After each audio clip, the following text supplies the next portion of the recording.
Hello and welcome. Today I'm gonna address a pretty controversial topic for a Bulgarian to be addressing just a few days after us winning Eurovision musical contest. Get yourself comfortable, definitely grab something cool to drink, and let's dive into it. As I said earlier, this is a Christian stream. I'm a fellow Christian. If you are one, I follow Jesus.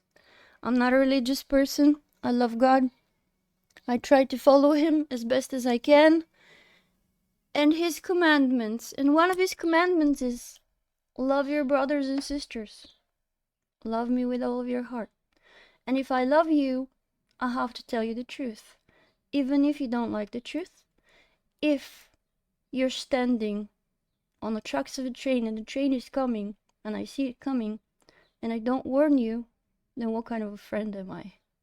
So this is what we're here today about, because here's the big statement, a huge statement. Nobody's talking about it in the international stage almost at all yet. The song that us Bulgarians won with, it's completely and utterly satanic. So it's kind of hard for me to cheer for that, because I would have much rather we go to Eurovision and sing about anything else. Anything else. We could have been singing about bagels and coffee and, I don't know, espresso, macchiato, you know? It could have been the stupidest thing and I would have cheered, but blatant Satanism won this year, and I found it really hard to cheer. Doesn't feel right. And so here's the story.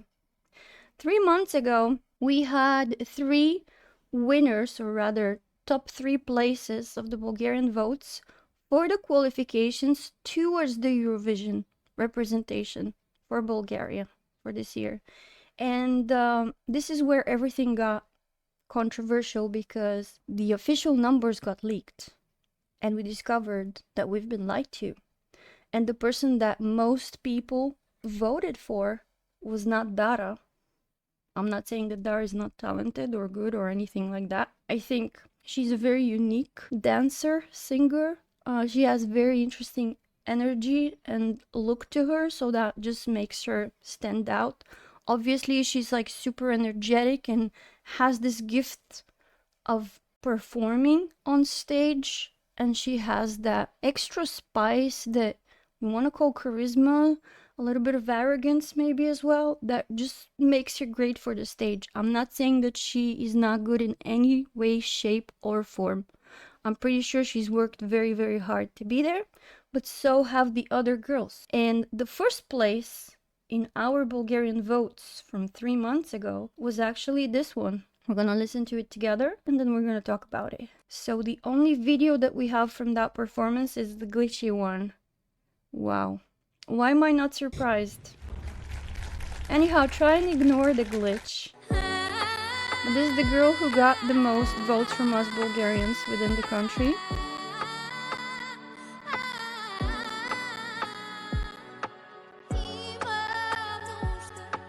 It's in Bulgarian, obviously. I'll translate it for you.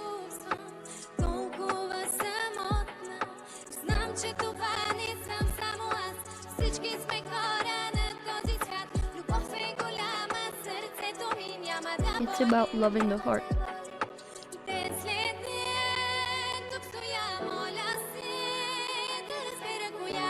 It's about praying. It's about spirit.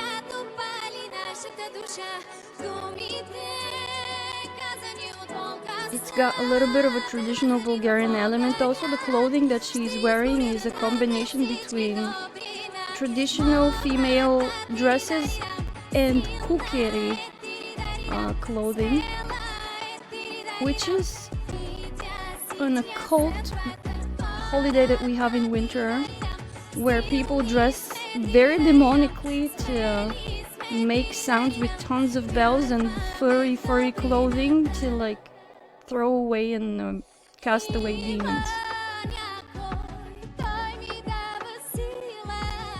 So that's the first place. I don't want people to just like be disturbed by this because it's glitching so much, but this definitely deserves better attention, and there's like better studio versions of it. But this was the first one. The second place is the one that I actually wanted to go and represent us in the Eurovision, because I felt like this was more speaking to the Western minds and tastes of music.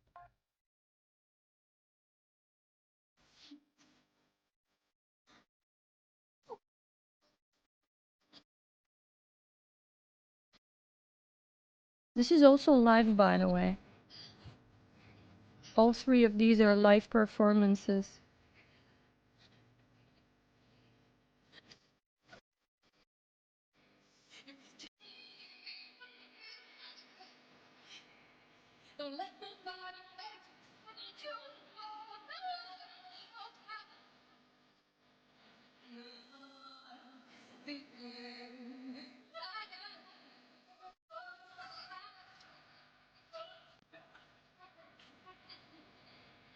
I'm kind of curious, what do you guys think about these songs as we go? I'm only presenting to you top three.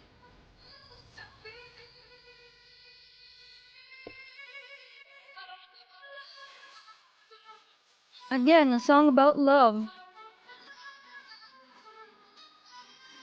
Also, the way that she sings live, this is incredible voice control. I don't even know how she manages to sound so good. Especially in the highs.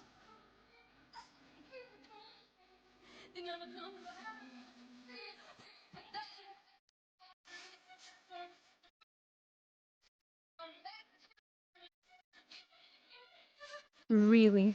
And beautiful too. This could have been our summer hit.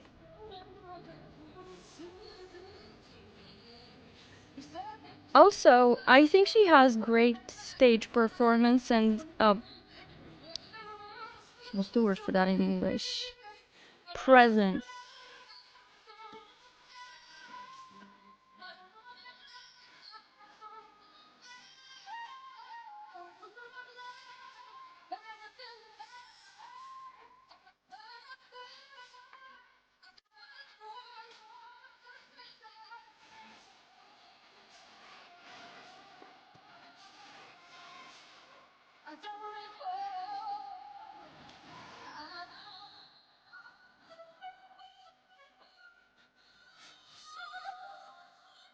How unique is that?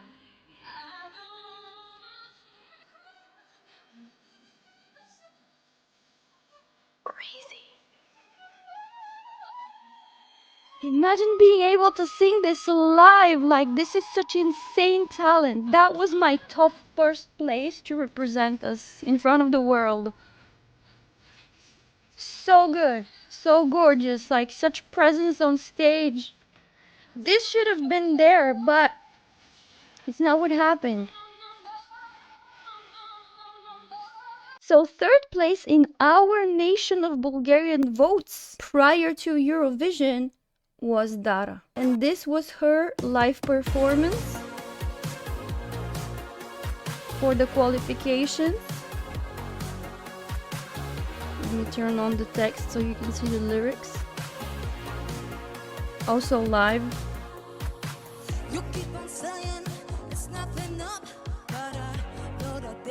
Oh yeah? To Ariana Grande. Then I must like Ariana Grande. Early Ariana Grande then. So that was that, chat. That was 3 months ago. Obviously, for me personally, and that's a personal opinion, we have the right to it. Vocal control, the previous lady beat her 100%. The stage presence, I definitely like Michaela. Michaela is this lady, Michaela Marinova, way better. The song I like better, the topic of the song I like better. It's about love. It's relatable, the stage presence, the voice control, like they both had like really impressive segments where they were showing up some very high highs, but I feel like Michaela definitely beat Dara to it. But then, obviously, as things go in Bulgaria, we were told that Dara won and she's going to represent us, and a lot of people were normally unhappy about it, but we kind of like made peace with it. Either way, whoever decided made the decisions that Dara is going to represent us in front of the whole world, actually, not just Europe. And then this weekend we had the finals. Obviously, she got there. from the moment that this result happened, intuitively I knew that she had like a huge chance to win. And intuitively, ever since the Eurovision started, I felt like this is it. We're definitely gonna win this. As I said earlier, she's a very talented artist, performer, and I have nothing against the girl herself.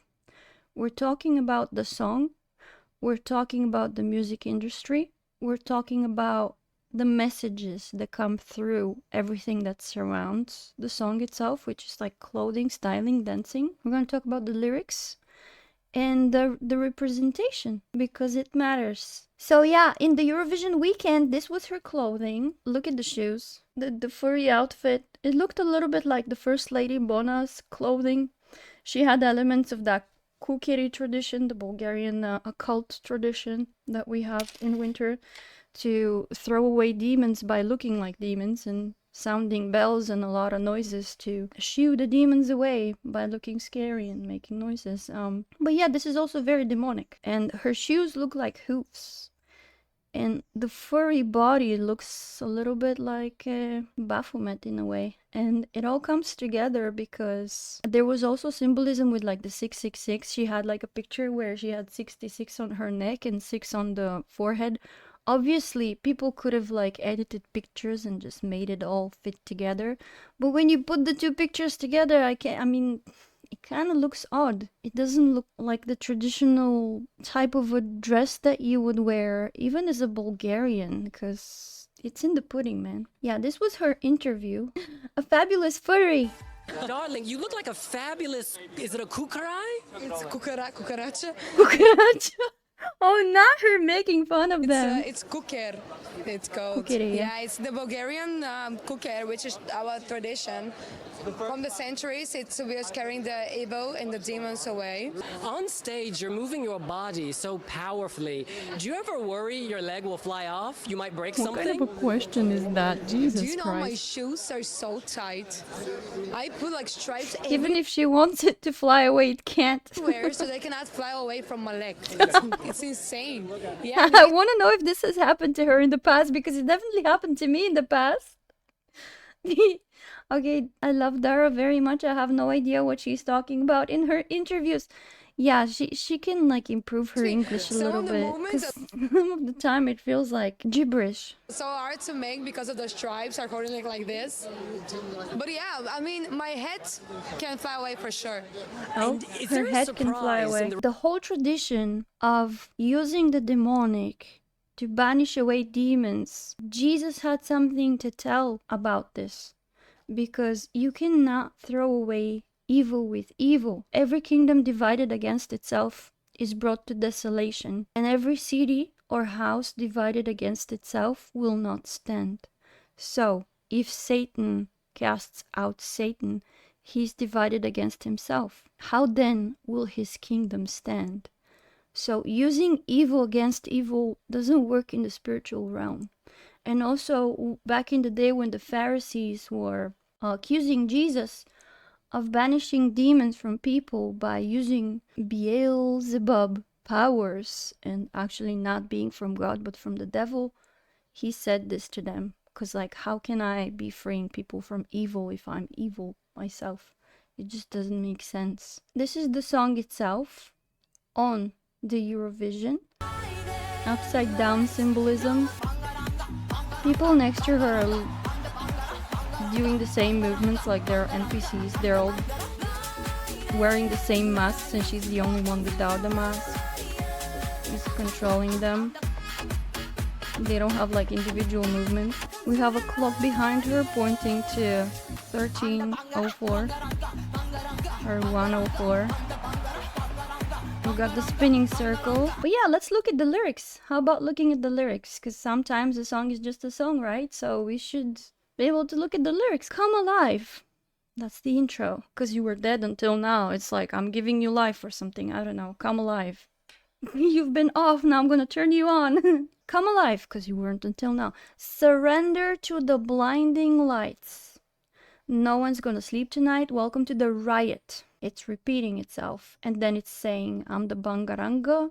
I'm the blinding lights. I'm the Bangaranga blinding lights. Welcome to the riot. I'm an angel. I'm a demon. I'm a psycho for no reason. Who is an angel and a demon at the same time and then a psycho? I'm a mover. I'm a teaser. I don't follow. I'm the leader. Let me hype you up. Let me hype you up. I'ma let you get so hooked and I'm gonna leave you shook. Again, we got the repeating sequence. And then in verse 2, she goes close to the edge. Which edge? Close to the edge. I can feel it inside. Bodies on bodies and sparks about to fly. Is this sexual or is it something else, chat? You tell me.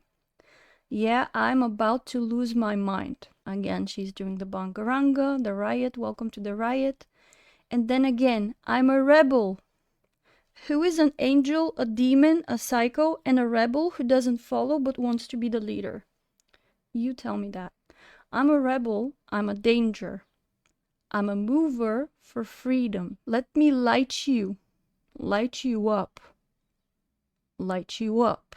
What do you light up? Like a candle? You light something up, you set fire onto something? Like, I associate lighting up something with fire, right? That's the association immediately. Come on, let me pull you in so deep, I'm going to leave you weak. This is the most sinister line for me of the whole song. This is like the scariest part. Not even I'm a demon, I'm an angel, because I mean, I know who this is, but let me pull you in so deep and leave you weak. I'm the Bangaranga, I'm the Bangaranga. Still in the same opinion? I might change this by the end of the video. I have a question for you. As far as I know, you like hard rock, and I do. Isn't it far more demonic than Dara's performance? Maybe we can leave this question for later so I don't get disrupted in terms of like the line of the logic that I'm following, but I think that music by itself, meaning the instrumental by itself, when there's no ill intent made into it, doesn't hold demonic energy. I think it matters what kind of intent you have as a creator when you're creating first the music and then the lyrics and then everything together, and making it into a performance goes even like more complex. So the lyrics tell you come alive, and what's the second thing? Surrender to the blinding lights. What is surrendering? It's the act of giving away your power, your free will. Surrendering to someone is letting them control you.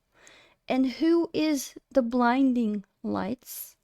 First of all, blinding means you will no longer be able to see, and then the blinding light can also be true light or false light, because God is also said to be like extremely bright light, but there's also a certain fallen angel who masquerades as a good light, and the characteristics of the false light is Lucifer. He's the fallen angel, the angel of light. And there's many passages about this. If you've never heard this before, the name Lucifer literally means light bearer or bringer of light, derived from the Latin.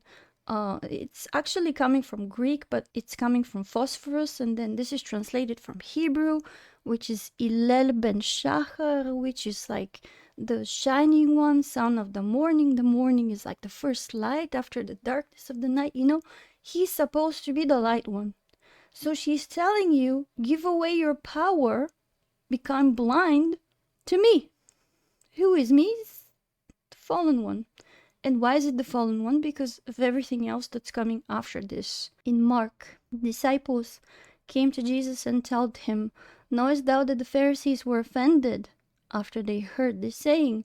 But he answered and said, every plant which my heavenly Father had not planted shall be rooted up. Let them alone, they be blind leaders of the blind, and if the blind lead the blind, both shall fall into the ditch. So don't give away your power to someone who doesn't know where they're walking, because you'll be falling together into a place where you can't come up from. Welcome to the riot. Satan is not only known to be the false light in the Bible, but he's also known to be the rebel. This whole thing of like thinking that it's just a song, it doesn't matter, it's not that deep, just celebrate your win, just, have fun with it. There's a really nice saying about this in Hosea 4:5. Actually, I've looked into it today and it's moved to 4:6. It's been 4:5 for the longest time. And it says there, God's speaking about his people, and he says, my people are destroyed for lack of knowledge. And that's why people who have the knowledge have to spread it so others won't fall into a ditch, being led by the blind, with the blind falling into the ditch.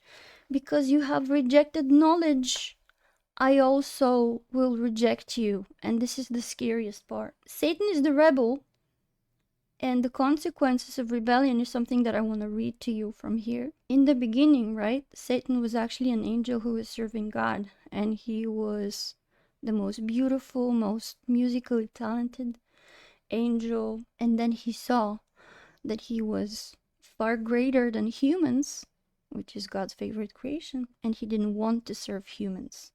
And so he had pride in his heart, and he decided to rebel against God. And he said in his heart that he's gonna elevate himself higher than the stars of God and higher than his own throne. And so he rebelled. And so as we reflect on Satan's rebellion, we uncover the harsh consequences that followed his actions. The Bible shows us that Satan's desire to overthrow God led to his eternal punishment and loss of grace. His fall serves as a cautionary tale for us, illustrating the impact of disobedience and rebellion. So who is the rioter? The original rioter is Satan. He rebelled, he's doing a riot. God's judgment is inevitable, highlighting the importance of humility and submission to him for us. By studying these consequences, we can strengthen our faith and strive to live in accordance to God's word, avoiding the pitfalls that can lead us astray. And there's one of the scariest consequences, especially for Christians, can be on the last day, and this from Matthew 25, Jesus saying to the believer, then he will say to those on his left, depart from me, you who are cursed, into the eternal fire prepared for the devil and his angels. Or depart from me, I never knew you. There comes a time where if you're leading others to a fall, then it doesn't matter if you intended to or not. The consequences are the same. And me as a caring person, I'm here to warn you so you don't fall into the pit with them, so you have an informed decision to make, and you don't curse yourself by repeating the same lyrics from your mouth, because the power of death and life is in the mouth, is in the tongue. And so she tells you, welcome to the riot, and then I'm an angel, I'm a demon. I mean, this is pretty obvious. Lucifer's an angel. He's a psycho for no reason. He's a mover, he's a teaser. He doesn't follow, he's the leader. This is the nature of the rebellion. And this is God speaking to Lucifer. Your heart became proud on account of your beauty, and you corrupted your wisdom because of your splendor. He was the most splendid angel. So I threw you to earth, and I made a spectacle of you before kings. And then this also sings about the falling of Lucifer from heaven. This is in Isaiah 14:12, one of the most popular verses for Lucifer.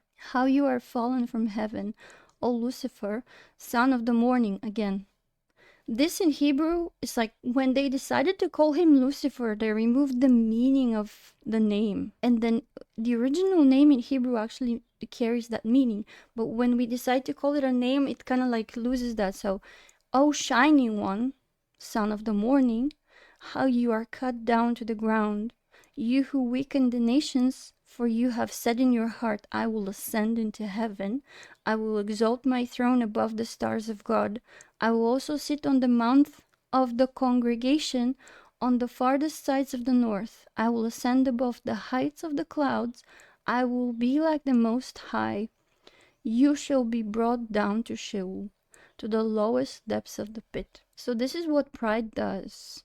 Pride is actually the original sin before the human original sin. Isn't it comical that Israel on second place? Escofle, what do you think about that? Also, the amount of people who were celebrating that we won, how much of that fact did influence actually their celebration? He's telling you, I'm not a follower. I won't follow God.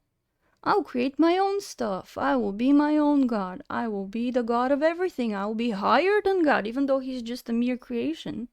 He was the created. He wanted to be above everyone, and he wants to be the leader. I'm the leader. He's gonna hype you up and then leave you hooked. This is what Satan does. He hooks people. He binds them. While Jesus unbinds people. He makes them free. He's gonna hype you up, leave you hooked, and leave you shook, shaken. Used another word for it. And so, in relation to that, there's a really, really favorite verse of mine. It says, and it's talking about the devil again. He's the thief. He's called the adversary. The thief does not come except for to steal, to kill, and to destroy. I, Jesus, I have come that they may have life, and that they may have it more abundantly. So that's the difference. The song continues into surrendering into the blinding lights, continue with the Bangaranga, and then talking about being close to the edge. I can feel it inside, bodies on bodies. I was like asking myself when I read this first, is this about, because Satan knows his destiny, he knows he's like sentenced to the lake of fire or to eternal punishment. So is this about sex, bodies and body on bodies, because it's like multiple bodies, and sparks about to fly? Because when you say sparks about to fly in relation to bodies, you're like immediately thinking about some sexy stuff, right? But to me, this was like, is he talking about hell? Because he's feeling close to the edge and he feels it inside. His time is short. He knows that his time is short and he's about to lose his mind. Because he knows what his destiny is. Maybe, maybe not. Another saint human from Bulgaria, thank you. I share the same thoughts. The performance was mid, and I think it was very hard to do what she did in terms of like on stage, but I didn't like the performance. It was mid. There are so many better performances that should have won. Which one did you think was like better? Czechia was my favorite one as well. Man, that man can sing, and it was so beautiful. And so, why am I talking about this? I'm not here to like devalue what Dara has done on stage, remove any value from her worth or the value that she's added in terms of like performance to the contest or anything like that. I am here to warn you as a Christian, because I've been an atheist. I've done some occult shit before that I didn't even know it was a cult. It wasn't intentional, and it didn't matter, because to the spiritual world there's legalism and there's hierarchy and then there's rules. They don't care if you believe it or not. If you're doing it, you're doing it.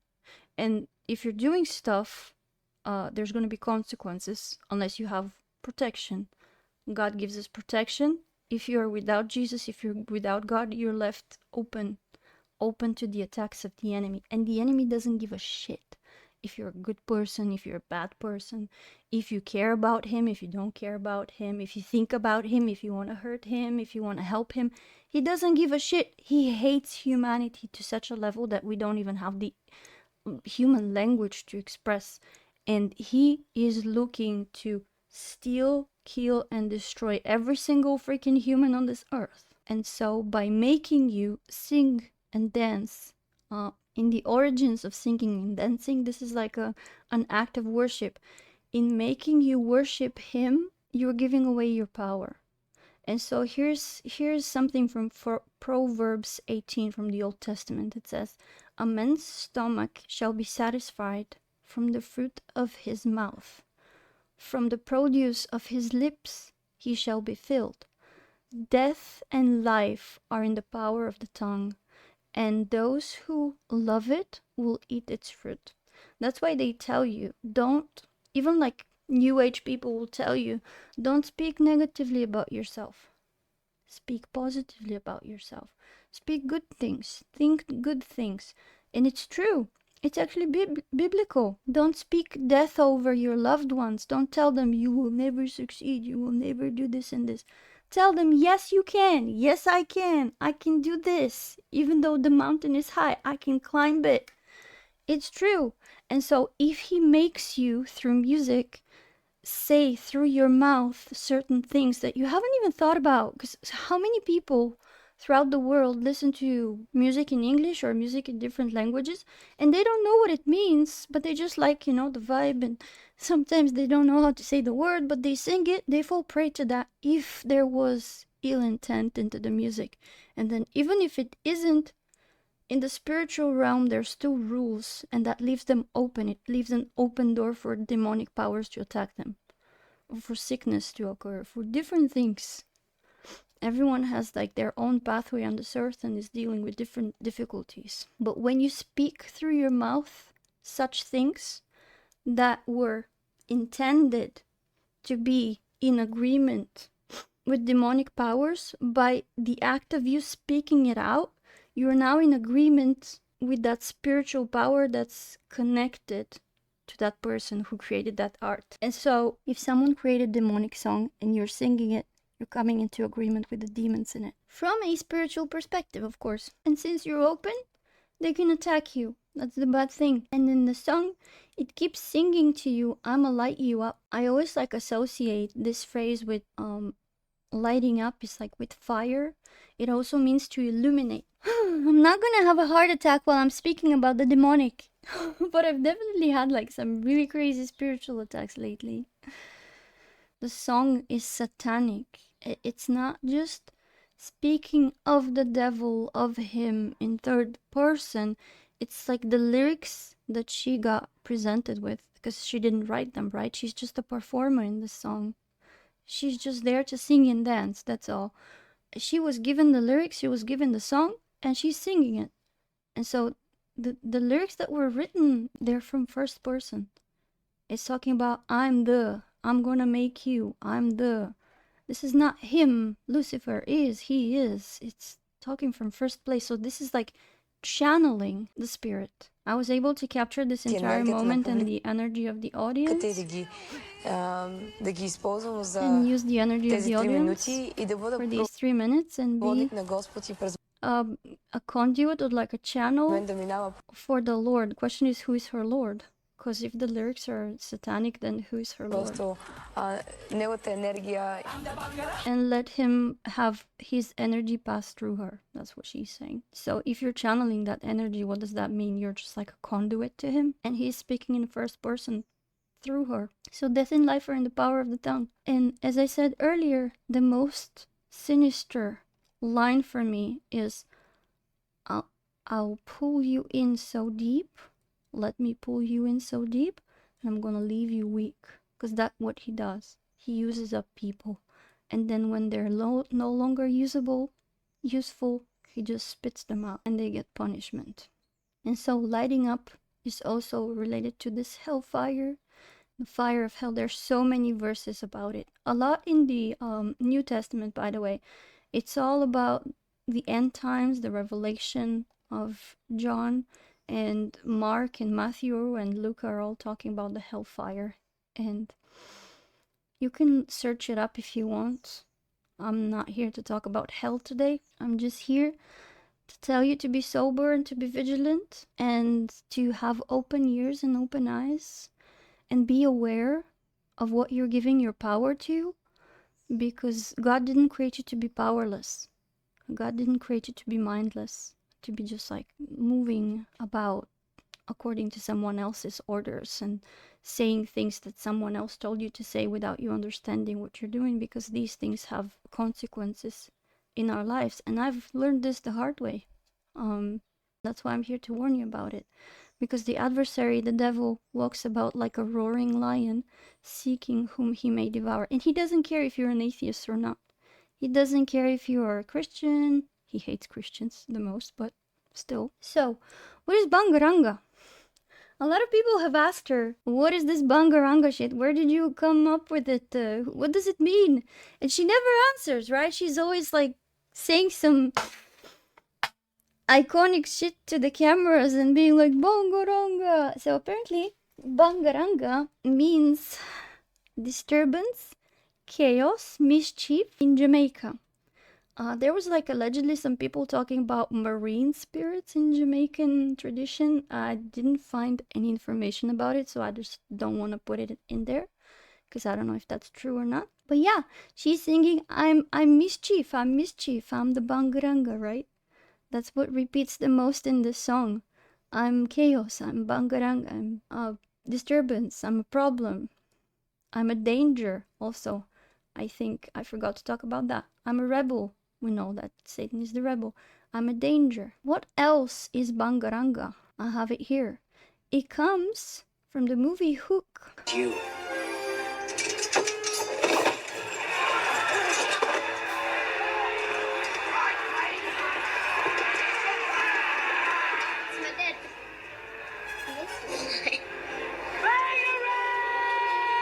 So this is where it all started, right? It started from the movie Hook, and then Skrillex had a song Bangarang that was also referenced from here. Apparently this had something to do with children who were sacrificed just prior to this, and this Bangarang serves as a war cry for the children to attack the ship. I should watch the video again, the movie again, to know exactly what's like this whole storyline, because I don't remember. I probably watched this as a child or something. But this is like the only thing that I found that's related to Bangaranga. It's used as a war cry, and also it serves another purpose in the occult world where you have some lyrics in a song or some combination of different words in a song where there's no clear grammatical meaning when you combine them together. And so Bangaranga sounds like very disturbing, or rather disturbing to the mind who doesn't understand what it means, right? And there is this interview from John Todd. He's talking about the music industry from the 70s and how they actually use witch language for a purpose. And he was talking about rock music. You asked me earlier, right, Shushanchik, about rock and metal, if it's not like demonic. This man actually said that rock was created to reach Christians who were otherwise unreachable for the devil, to make them sing, and by singing, by uttering those words from their own mouths, cast spells onto themselves. So like kind of like condemn their own selves through speaking through music. So let's listen to it. Now, one of the closest friends that I got during that time that I attained was a man named David Crosby. Crosby, Still, Nash and Young. I saw David the day before Christmas last year, talked with him. I got him away from this witch that he had with him. He told her to go shopping. We were in West Hollywood, and I was witnessing around the people I knew. We went off in this store, and we started talking. I said, David, I'd like to ask you a couple questions. I said, I already know the answers, but I've been gone for 5 years. I'd like to know if certain things are still the way they were when I left. I said, now I'll have to explain some of this when I'm done, because you're not going to understand it all unless you know something about music. I said, do they still take the master to the temple room? Dave said, yeah. I said, do they still have the coven conjure demons into the master? He said, of course. I said, now, I got to know something. Coven of witches. What's the main reason for rock music? He said, come on, Lance, you know what the reason is. I said, please, David, I don't want to guess. Tell me what the main reason is. He says, the same as when you were in, so that we can place spells on people that we couldn't cast spells upon. I'll explain what that means in a minute. I said, okay, one last thing. I've been hearing that you must be an initiated witch now to get a record contract. He said, that's right. He says, so in general, a lot of witches have testimonies these days, and they're talking about in the past, sharing their testimonies of like their past activities as witches, where they were trying to cast spells on Christians and they were just not able to because we have protection. Many of us that weren't total witches have to be witches now in order to produce music. Thank you. The master is a tape about as big as the top of this podium. Wow. That looks like an overgrown 8-track that the album is cut on and is placed in a machine that produces and presses like the records an and the 8-tracks and cassettes that you buy. After it's been recorded, it's taken in. This is why a master's cut months in advance before it's released. On the full moon, it's taken in to a temple room about the size of this auditorium. It sounds so juju, but it's real. One of the major music companies behind locked doors up in the executive office. And it's placed on an altar setting in the north of the room and a pentagram engraved in the floor. Remember that demonic performance on Eurovision? I think it was either last year or 2 years ago, where you had another country performing on stage and they created a huge, ginormous pentagram on stage and they put candles that connected it and made it all lit in the middle of the song. And in the middle of it was the performer dressed in full-on demonic attire, singing and doing and the 13 dance. hand-chosen witches and wizards in a coven come in and conjure a principality or a power up, usually Regia or something like that, and order him to tell the demons under him to follow every record and every tape coming off of that master.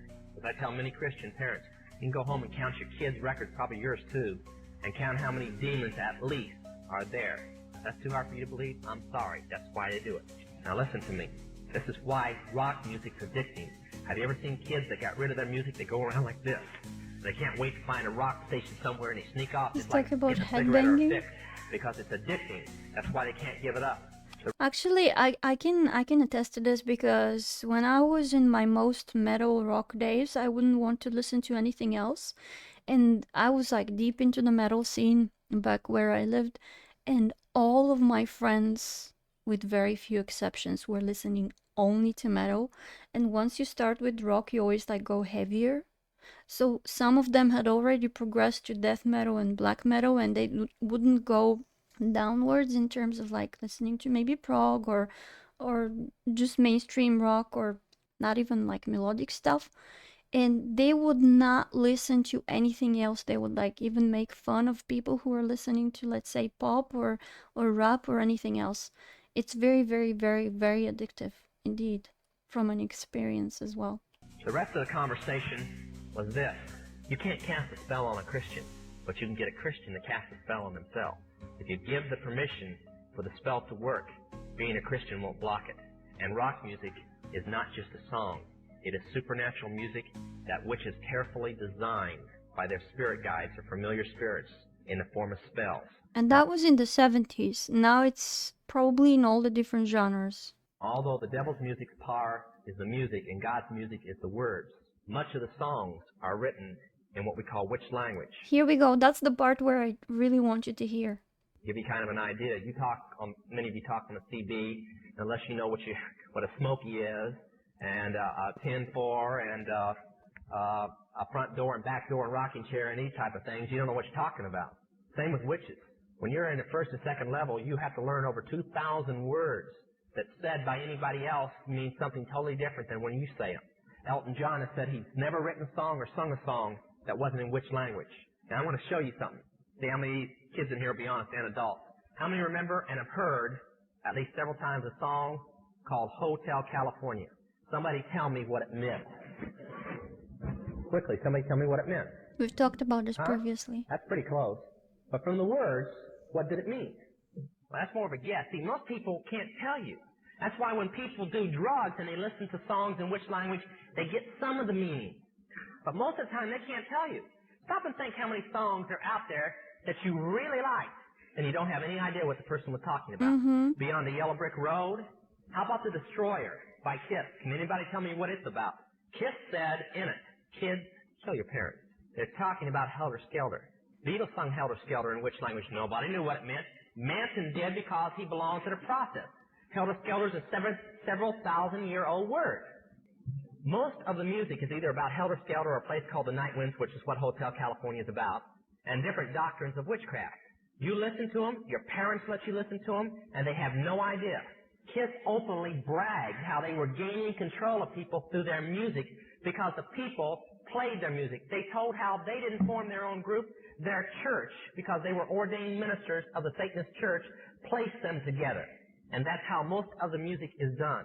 David Crosby, when him and Crosby, Still, Nash & Young produced the record Two-Way Street, they ordered the principality of Medici to order demons of rebellion to go into the record. And This actually reminded me of the clip where she was dancing around, right? She was dancing around and she was controlling the people around her. And they all had these like faceless, blurred masks. everybody that heard it would be rebellious against law and order and government.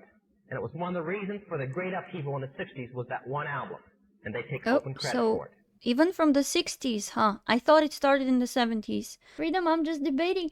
Me too, man. I'm just trying to answer to your arguments, and your arguments are don't overthink. Check. I agree with you. Not overthinking.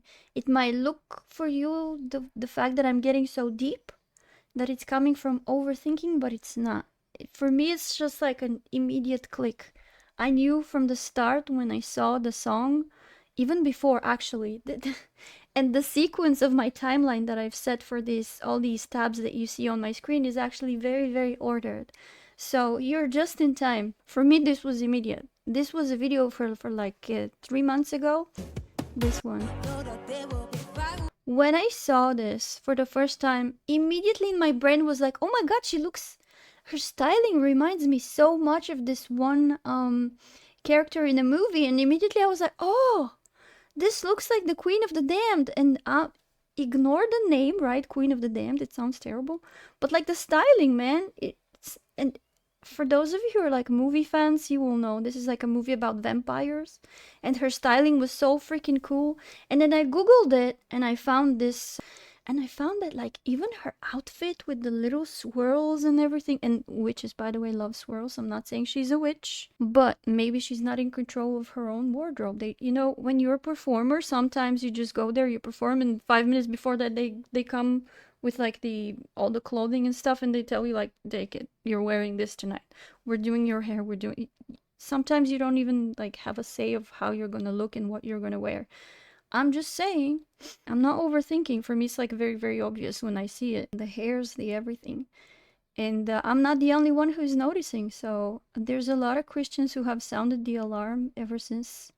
And by the way, 100 and something likes for a very, very small channel. There are a lot of awake people. And the lyrics in the previous song where she was dressed like this one was also about thunder. And I haven't really looked at it since. But now with a fresh perspective, I'm like wondering who wrote that song. When I saw Bangaranga for the first time, I knew it's a win, right? Also her clothing for the first performance of Bangaranga. It was also kind of angelic as well. Let me see if I can find it. She was wearing a white dress with furry things on her shoulders and arms that suggest like, wings. And everyone around her was dressed in black, like the black and white duality, of course. Oh, the others are also wearing some furry stuff. So yeah, this is definitely about angels, because angels have wings, wings have feathers. That's it, the logic has been made. Yeah, so I'm not here to criticize anyone. Again, I feel like I have to repeat it. I'm not here to criticize anyone. I'm here to remind you to be sober and vigilant, because the enemy doesn't care if you believe or you don't. He just seeks to steal, kill, and destroy. Let's go through it. It starts with, you keep on saying there's nothing up, but I know that there will be fireworks, there'll be lightning. Lightning, another reference to Lucifer, because he fell like lightning in Isaiah 14:12. No silver lining, then there's thunder. Thunder, in the Bible, is referred to when God speaks to people. It sounds like thunder sometimes. Then there's thunder. Ain't gonna take this shit no more. I'm gonna try to find a way to stop the fighting. No more thunder. Stop the rain from pouring over my body. No more running on and on and on, going nowhere. I'm just dancing and feeling like my heart has stopped the bleeding, and the clouds are slowly clearing from the thunder. I never wanted to let you go, but baby, I know, one day you'll see that that's the best for me. I know, hold off the storm coming up. I'll stay true to myself no matter what. One day you'll see that that's the best for me. I know, yeah, I know. Stop the rain from pouring over my body. It just repeats, and then you had me going insane. You think the sky's your brain, calling the shots, making it hot, and then it's cold again. But I ain't staying no more. I found an open door. That sentence right here. Chills. No more tears cutting my face. I'm out of this place. And then it just repeats itself. This brought me to thinking about this. The dilemma, the message of the master theory, and the law of dilemma is summarized by briefly as do what thou wilt. Oh, thou. Okay, I misspelled thou. Then do nothing else. Yeah, this is Aleister Crowley's writings. This whole lyrics reminded me of just, I gotta do what's best for me. I'm gonna do what I want. All it takes for evil to win is for good people to do nothing. For real, yes! So good to have you here, Hubble Truffle. How are you doing today? But the satanic doctrine in general is don't listen to God. You just do what you want to do. Become your own God. You can become like God. Become enlightened. Be your best self. Be the perfect egoist, selfish person. Don't sacrifice for anyone else. And be the main character in your own life. That's what this song reminded me of, in a way. And now what is this? As above, so below symbolism, starting upside down. Always the same logical question. Why do they not have a problem with any other religion but Christianity? If all religions were just mere tools and they were all equally false, then why do they hate Jesus so much? Everyone's allowed to mock Jesus and make fun of Jesus and make weird festivals and walking on the streets beating Jesus with some costume dressed like Satan. But then if someone ridicules other figures from other religions, then it's suddenly hate speech. It's forbidden. But the elites, they hate Jesus.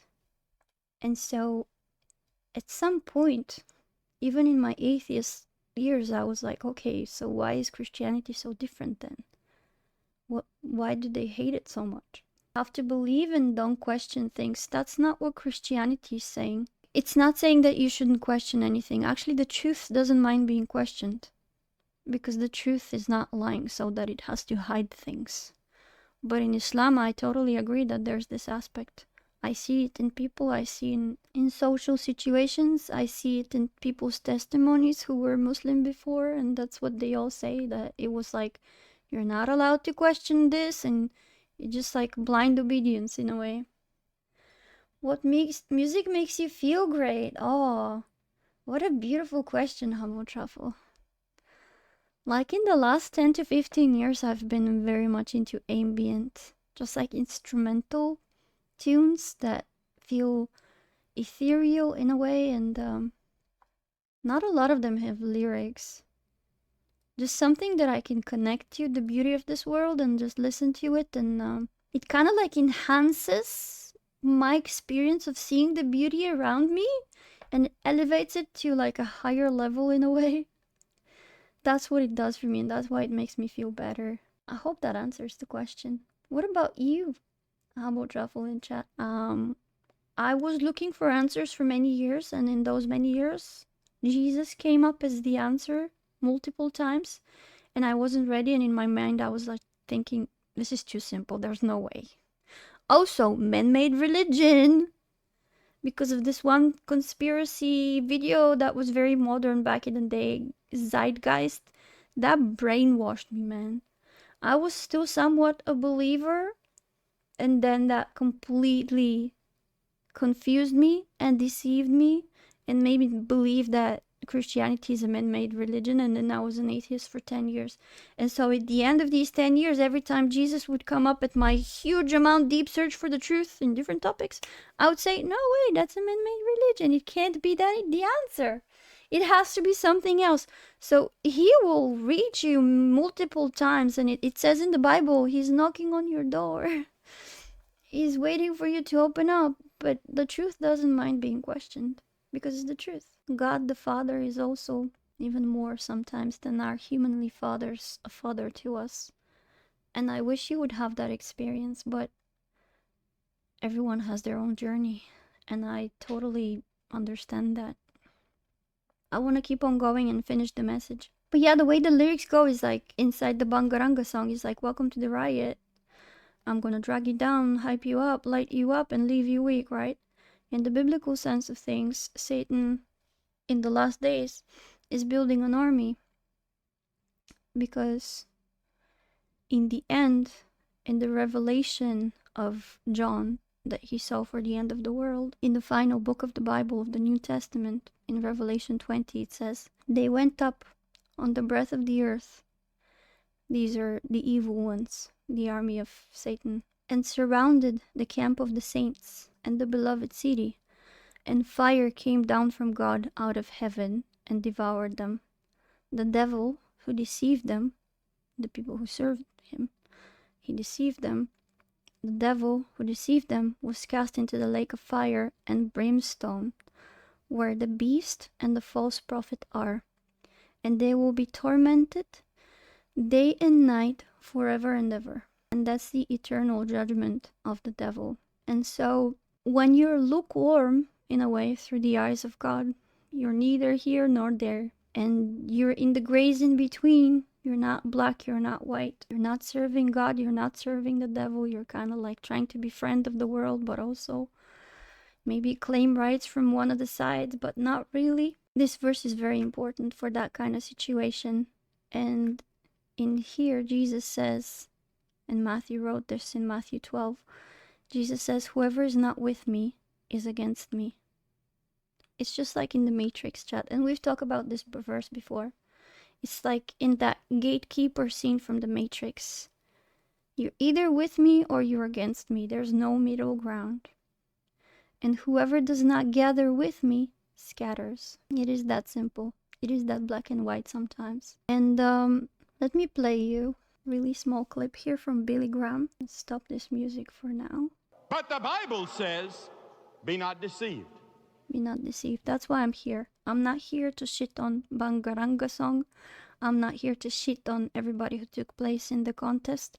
I'm not here to shit on the artists, on the producers, on the lyric writers, on the performance. I'm here for everybody who's going to hear that song and be like, Bangaranga, Bangaranga, and not know what this is about. At least know what you're doing. And don't be deceived. God is not mocked. For whatsoever a man soweth, that shall he also reap. Belshazzar, watch out! Judgment is coming. You're going too far. There's a point beyond which the patience of God will not go. There's a line drawn among nations and among individuals and in families and in communities. Job said, they that plow iniquity and sow wickedness reap the same. Keep on plowing your iniquity. Keep on sowing your wickedness. You're going to someday reap it.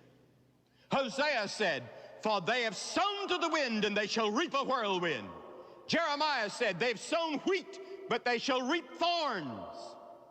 But the Bible says, do not be deceived. And we're definitely living in very interesting times. Christian persecution is on the rise.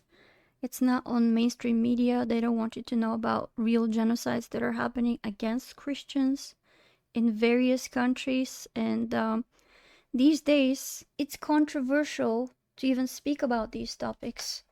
And the normal reaction of the world is like, oh, you're having some sci-fi stories in your brain. You're making up shit. You're not drinking your pills. You need to be in a psychiatric ward. You're crazy. You're delusional. You're having a religious psychosis. Oh, you're totally nuts. You're imagining things where there are none. You're a religious fanatic. I'm used to that kind of stuff. I'm used to that kind of a reaction. But my love for you guys is stronger than that. So I'm like willing to take the hate just so I can like pass the message and you won't fall prey to things that I've fallen prey to before. And the way that this contest has divided our nation in the last few days is very interesting, because I expected for my people, we're a very small nation, we're only 6 million people in Bulgaria right now. I expected there to be like way less awake, not woke, but awake Christians to be able to speak about this, but apparently there's plenty. And some of the Orthodox Christians have spoken about this, about the Bangaranga situation. Some evangelist Christians have spoken about it. Some people who are not even associated with Christianity have spoken about it. And now we're facing such times where the people with power on social media are telling us to shut the fuck up because we're not allowed to have an opinion, because we're Christians and we're crazy. So in the modern day of 2026, if you have Christian opinions, you should shut the fuck up because you're probably wrong. And one of the tactics that was used to get this cancel culture in, I want to say back in, because we were broken off from the communist power in 1989. And we've been free for like a little bit over than 30 years. And in communism, you had to have one popular opinion. And if you had different opinions, then you were ostracized, isolated, didn't have a job, many bad things were happening to you. And so this type of cancel culture is very, very ingrained in my society, sadly, still. And even outside of Christian topics, it's still part of our society. It hasn't been rooted out. So when something like this happens, it comes and shows itself in full color display. And so, of course, the popular people of YouTube have spoken up against Christians with like big channels and such, called us stupid, low IQ. And this one prominent journalist, like I don't even know what to call him, his name is like Behind the Mask YouTuber, has used Gustave Le Bon's psychology of the crowd's research to claim that we're low IQ because we're the crowd. During the 19th century, various thinkers studied and wrote about the behaviour of crowds. Scottish journalist and writer Charles Mackay wrote Extraordinary Popular Delusions and the Madness of Crowds in 1841, exploring the history of mass hysteria, manias, crowd behaviour, and the psychology of collective actions. French sociologist Gabriel Tarde explored imitation and the shaping of individual behaviour in the group setting in his book The Laws of Imitation, written in 1890.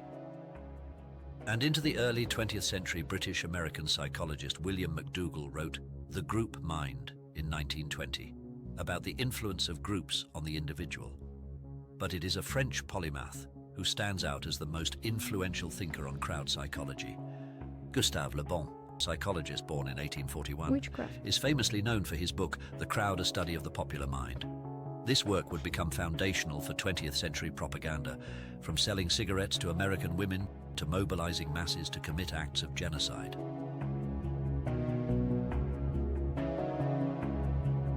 Very interesting study, by the way.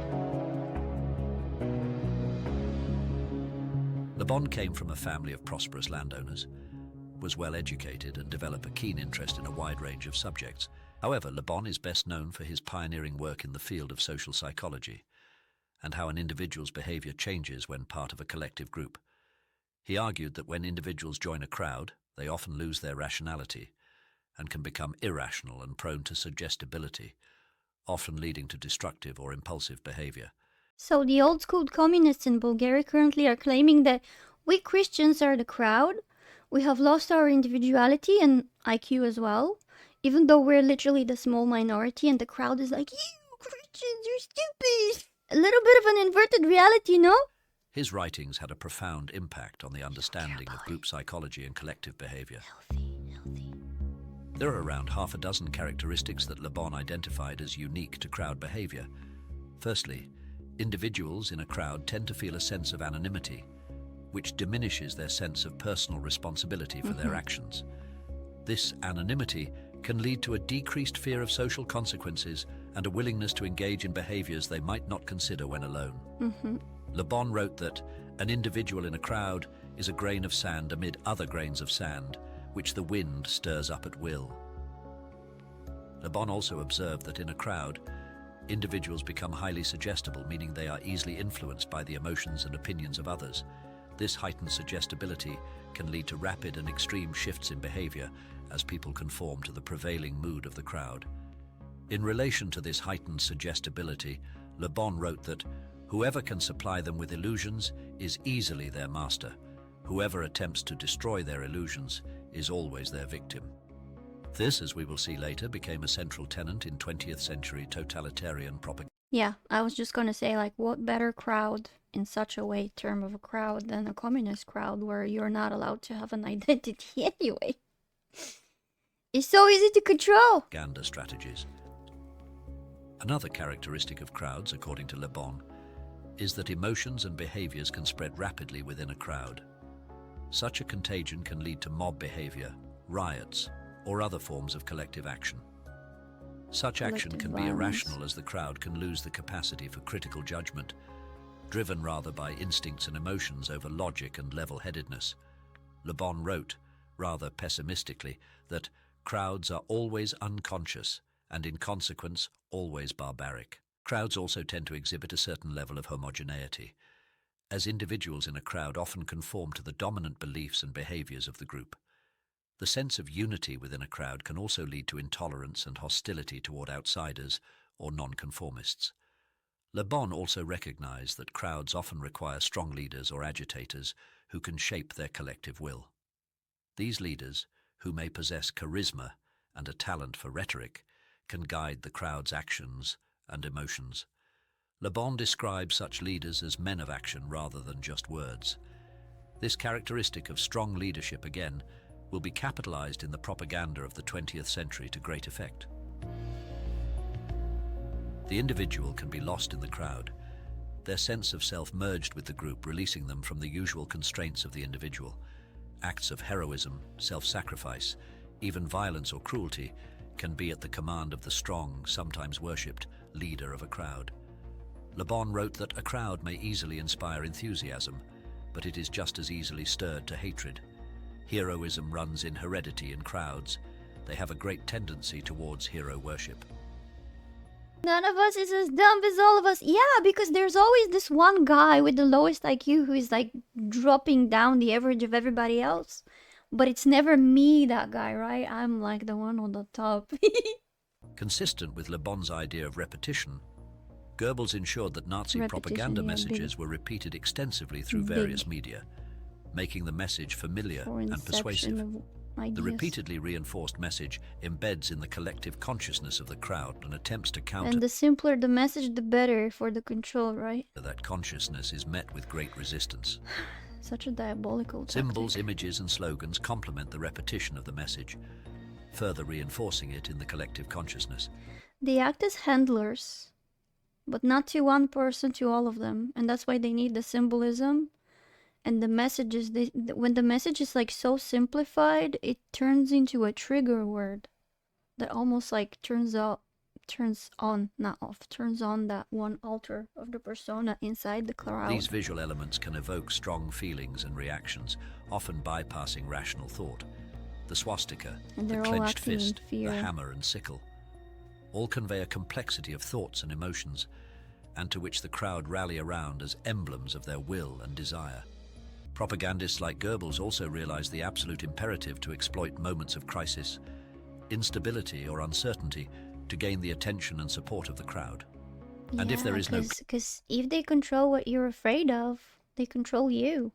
And if they can spike up that fear, then you're like even easier to control. Fear and present danger, than to fabricate one, with a good deal of fear and anxiety in the narrative, with the strong leader presented as the only solution. Fear is the great motivator. Nothing moves a crowd like a good dose of fear. Basic survival. And what makes fear even more potent? If they have an example. So if someone have a dissenting opinion, they have to make an example out of him in front of the whole crowd so everybody knows what will happen if they do that too. Instincts overwhelm the intellect, and a fearful crowd will follow a perceived savior to wherever he may lead them. It can even be that the use of selective information, half-truths, or even misinformation is acceptable if it is seen to help save the people from the crisis. What do you mean acceptable? That's a must condition. Well, they never share the whole truth. Otherwise, how would you control the whole crowd? You have to like give truth and lies together in a way. The crowd's omit diminished truth. capacity for critical thinking will blindly accept such anomalies if salvation is the promised outcome. And they will treat the critical thinker as other, like a freaking virus to the body, because the body is the crowd right now. Their average IQ is, I don't want to say how much, and the critical thinker over there is a freaking alien, so they have to take him out of the body before he infects the body. I think the price is paid from most of the participants in the crowd, because the profile of the crowd rarely fits any one individual. It's probably like a bell curve, but I would argue that it's rarer than a bell curve, like the middle of it, the people who would actually fit the profile to such an extent, whereas their behavior will be the same outside and inside the crowd. So it's like a sacrifice that almost every participant is making in order to be a part of that crowd. As Christians in Bulgaria today, in the last 3 days, Sunday, Monday, and Tuesday, we've been speaking about this, and apparently we're the stupid crowd with the low IQ, even though we're literally the minority and we're like individuals, not in an organization. We don't even know each other. We're just speaking about it individually based on the individual opinion that we ourselves as a person, as an individual, have formed. And yet, popular YouTubers will tell you that if you speak like this Christian here, then you're the bad guy because you're not smart enough to be able to make opinions like that, and you shouldn't do it. So now we're incorporating back the thing that we were supposed to get rid of when communism fell, the cancel culture. So now if you're a Christian speaking against Satanism in 2026 in Bulgaria, you're not okay. And it's okay for people to like ridicule you, make fun of you, use their public power with like many followers on Bulgarian YouTube. This is many followers, by the way. We're like not using the internet almost at all when it comes to YouTube. Not a lot of people are following Bulgarian YouTubers, especially not people who are talking about highly intellectual topics like this channel used to. I followed it first because this lad right here, I don't know his name, otherwise I would have used it. He interviews clinical psychologists on very interesting topics, and I like to listen to the people that he interviews. But no, nowadays we're being cancelled because we have opinions. And that's where we're at, and that's how Bangaranga actually divided my people in less than 3 days. And that's the whole stream, okay? That's where the controversy ends. No, it doesn't. That's the whole topic. I delivered the message that I wanted to deliver as an obedient Christian to my God Jesus. I have told you the information. What you do with it is your own decision. God created you with free will. That's a gift from God. And yeah, if I didn't tell you, I wouldn't have been a loving friend. This should have won, but it got so little points. How well we get on well and trade our pain for a meadow of grain. Oh, I gotta find, I'll tell them, mother, I'll get lost without her. There's too many ways inside this vicious spider web. Crossroads,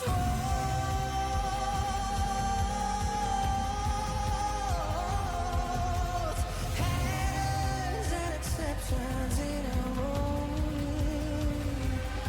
We are creatures wired well for this space, we're the human race. And thank you so much for watching. I appreciate you being here for such a topic in such days.